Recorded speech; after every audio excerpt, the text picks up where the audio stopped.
I'm Michael Carignan. This is my new book, Free Admission to My Mind. It's a collection of poems, my second book. If you enjoy the poems on this visual program, you'll enjoy these poems too. It's available at Byway Books locally, and also Amazon and Barnes & Noble, and Austin Macaulay, the publisher. Thank you. The prodigal son has come to roost, wading through the muck and mire of the past for both of us, inspiring his gifted hand with pencil and the brush, with eye engulfed with the printed word, feel the two colliding on a course of creativity close to the touch, with the heart blending the two of us together in a realm of a symbiosis that needs a belief to stand. The enclosure of friends, even with distance in the way, stands strong, resilient like a well-built fence, keeping any fears at bay that the heart will weaken, even decay. But the power grows stronger with each mood, each day, that can't be locked away, like a damsel in a far-off castle, forgotten and put away. A child's red balloon escapes, little hands seeking the vastness of the sky, like a floating Buddha soaring over massive trees that point their fingers to a tiny dot. Higher and higher, it seems to seek the heavens where angels watch, a small child upon the earth, with tears plummeting down his cheeks for the return of his balloon, his pal, and all that it represents.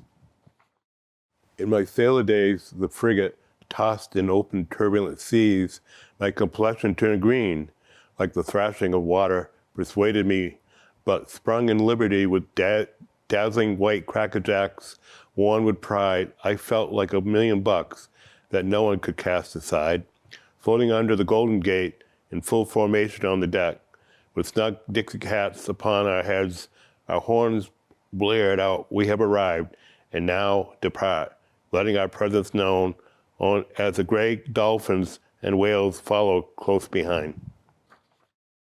Falcons, sharpened hooks, swim upon the transparent clumps of clouds, driven by an insatiable appetite as their shadows gain upon their prey.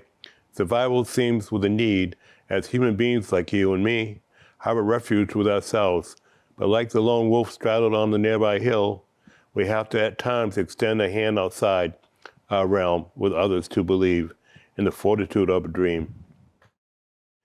Shadow puppets on the wall, such elegant shapes they do form, with a cathedral of fingers at play. Many figures are born and then contort to others as they may. With such interaction going on, simple hands perform an odyssey of scenes, much like the virtues of many a vision against a backdrop on the wall. Mesmerized by the two tall trees outside my living room window, swaying or standing still as the horizons moves direct their ways, as if the boughs play their own sinewy songs inside their bark-encrusted heads, unlike us who have a mind that stays fluid with the flux of ideas or with nothing to elaborate for the time being, until an idea erupts like a geyser for something to be expressed or simply said.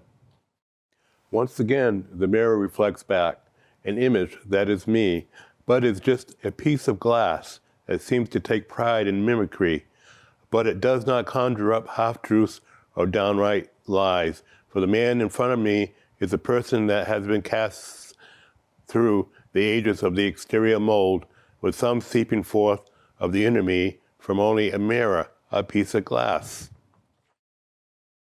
The undulating crest of the wave curled into itself in a bluish grin, like a temptress luring one to go in the cold water as seashells seek refuge on the sandy shores.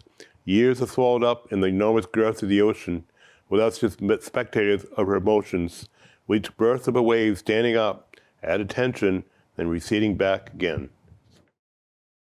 If one listens close with attentive ears, you can hear the secrets in the voices from the rushing stream, with each gurgle speaking volumes over unyielding rocks and beyond, in such a soothing way, like a mother holding her infant close, the messages of the universe floating by.